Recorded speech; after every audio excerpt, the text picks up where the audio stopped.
So I've been doing a lot of riding in the mud recently, and after fully submerging the controller in a muddy stream, I started having issues with the controller shutting off intermittently. Sometimes I could flip the breaker and it would work again for like 5 minutes and then shut off. So I'm replacing the controller, and this time I'm going to take some measures to keep water out. The first one is, and I've already started on it a little bit, is putting dielectric grease, which is an insulating grease, just around the outside of the connectors here, and then as well as the ram of the connectors. Now, you don't really want to put these on the posts or connectors, but if you do get a little bit of overlap, it's probably not going to hurt anything.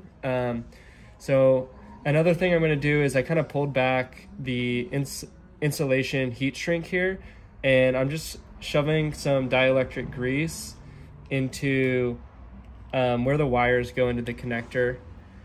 And while this may not be like actually submersible waterproofing, it will definitely keep water out a little bit better. So I'm going to do this with both connectors. As you can see, there's a lot of mud in here, and I've already blown them out. So I've pulled that up a little bit, so I'm just going to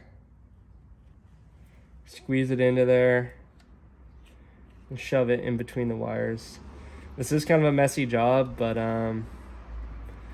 hopefully it prevents future issues.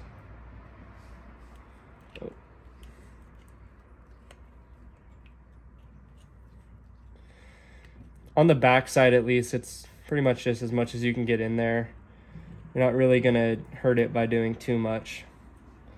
And then I'll go ahead and slide that back into place.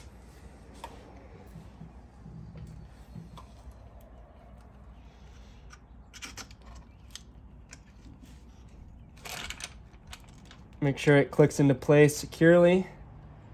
The grease actually helps it go in pretty smoothly, which is nice. Alrighty. Now, the other thing that you might want to do is put insulating silicone sealant around the posts, as there are gaps right here. One thing to consider there is you're going to want to plug your bike in and make sure everything is functioning. Something to consider there.